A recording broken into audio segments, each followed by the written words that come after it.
Hi, everybody. My name is James, and I write a blog called Dysfunctional Literacy. And even though I'm a blogger, I've been experimenting with videos recently.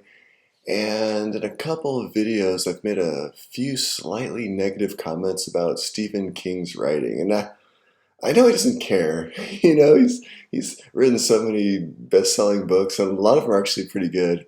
He doesn't care what a blogger like me thinks. And as a as an aspiring writer told me a couple decades ago when I was in a writers group, he said, Stephen King has forgotten more about writing than you'll ever know.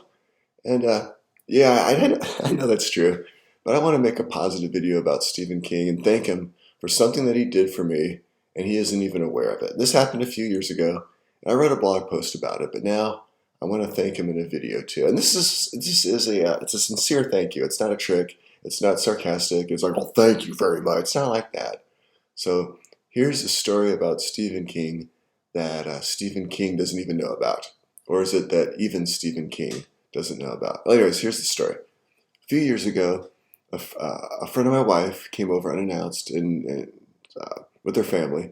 And any visitors that we get are because of my wife. I don't have friends, so nobody comes over to see me. I used to have friends, but I don't really have friends anymore. So whenever we get visitors, it's for my wife. My wife has lots of friends. And sometimes we end up entertaining families of people who I barely know, whom I barely know. Most of the time I don't mind, but I don't like it when the visitors are unannounced and uninvited. And in this case, the family had a teenage son who, according to the parents, was addicted to video games and he hated reading. He's capable of reading, uh, but he won't do it unless it's a school assignment. And I thought, well, at least he completes his school assignments. So that's a good positive indicator. Anyways, I could sympathize with the kid because he reminded me of a bunch of friends that I had in high school. And I had friends in high school. I had friends in college, and I had friends coming out of college, and I had friends in my personal life, probably up to the point where I got married. It's like I had, when I was single, I had enough social energy to have friends, and I have enough social energy to be married, but it's kind of like I don't have enough social energy to be married and have friends. I don't know. I got to think that one through. My high school friends, I got to get back to what the story's about. My high school friends weren't illiterate. They weren't functionally illiterate. They could read. They were what I eventually called dysfunctionally literate. They knew how to read but chose not to. That's where I get the name dysfunctional literacy. They could read, but they chose not to. And when they do read, it was some of the lowbrow stuff that maybe highly educated people would look down on. So if they were going to read, it would be a smut book like Massage Parlor. And I actually had a copy, this is back in the early 80s, of Massage Parlor 2 by Jennifer Sills. Or they'd read a parody book like Lord of the Rings because there were enough dirty jokes in there to make it interesting.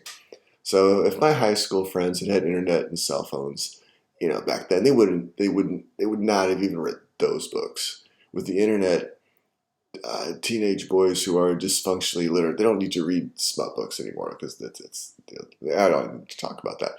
Anyway, my friends didn't understand why I read real books.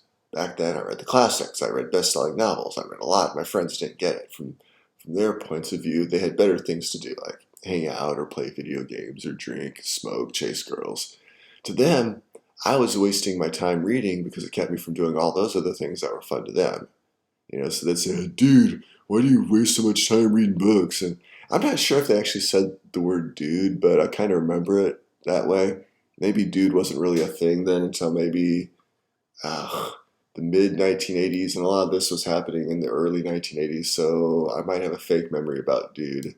But one day I guess it's junior year in high school, I got tired of being razzed for reading, so I gave one of my friends a beat up copy of different seasons, and he complained that it was long, and I explained to him it's a bunch of short stories, and I gave him in this copy of the book. I don't know if every copy of different seasons is like this, but the second story was The Body, which later, maybe like 3 or 4 years later, became the movie Stand By Me. And he was flipping through that short story, and he complained that was long too, which I thought was kind of funny. I said, look, it's not that. Just try a few pages and see if you like it. So once I got them started, I think all of my friends liked different seasons, or at least one of the stories. There'd be a story in there for each of them. And even though uh, even though it had mature content, it might have been the first book that some of my friends read that wasn't considered dirty. One of my friends, like, he was bragging that reading the body was like watching a movie in his mind, and this is before the movie had actually come out. And so for at least one book, this particular friend understand why I read so much. Another friend read a bunch of Stephen King's, like The Shining or The Stand, and it even got to the point where he could tell a good Stephen King book from a mediocre one. 'Cause he thought that he thought the book Christine sucked. Now in college, I had a roommate who didn't like to read. And I thought this was weird because you'd think college would be filled with guys who like to read, but I guess the stereotypes in movies like Animal House are correct after all. So my roommate got drunk a lot, and he chased women. Most of them were drunk too. But even my drunk roommate liked different seasons when he read it. Afterwards he he said he still preferred getting drunk, but at least he understood why I read a lot. So, anyways, back to the story about the wife, the wife's friend, and the wife's friend's son. I gave my wife's friend's son my copy of different seasons, and suggested to him that he could start reading the body. And he didn't really have anything else to do. His parents weren't letting him use the phone, and he wasn't interested in the football game that was on TV. So I guess he was captively screwed, and he began reading the book. Maybe he was just being polite. I don't know, but if that was the case, I'm impressed that he was at least pretending. And when the family left, and I was glad because my wife's friend is kind of annoying, I told the kid he could keep the book, and he thanked me. And again, maybe he was just being polite, but at least he was being polite. So, hey, good on the parents for teaching him, for good upbringing. And I'd like to say that this kid finished different seasons and that now he reads a bunch of books on his own, and maybe he does, but I'll probably never know.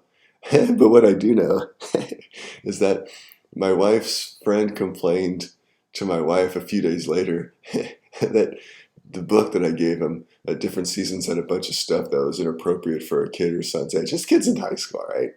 So she was disturbed I'd given her son that book without her permission. I mean, she was actually upset about it. And, I said to my wife, his video games are probably worse than anything in that book. Plus, they have cable and the internet. And my wife said, well, that's what I said. And now she's mad at me too. So so it looks like I just accidentally busted up one of my wife's friendships with the help of Stephen King. I didn't particularly like my wife's friend, that friend. Most of her friends are all right, but this one I didn't really care for. And I really didn't like her unannounced, uninvited visits. And so since then, I haven't had to worry about my wife's friend ever doing that again. She didn't. It's been years and she hasn't done that again. And for that, I thank you, Stephen King. You don't know what you did. It's been nice not seeing that person. Hopefully the son of the wife got into reading like I did because of you. Hopefully. And so I thank you for that. Now, I'm thinking back to not having friends myself. I don't have many friends, but I don't know. Maybe Stephen King can be my friend someday. I don't know. What book? That's the story. So, what book got you or somebody that you know to start reading? What author would you like to thank and why? And you know what? What author do you think would be a cool friend to have? So, if you have answered any of those questions, leave a comment below, and remember to check out my blog, Dysfunctional Literacy. All right. Thanks for watching.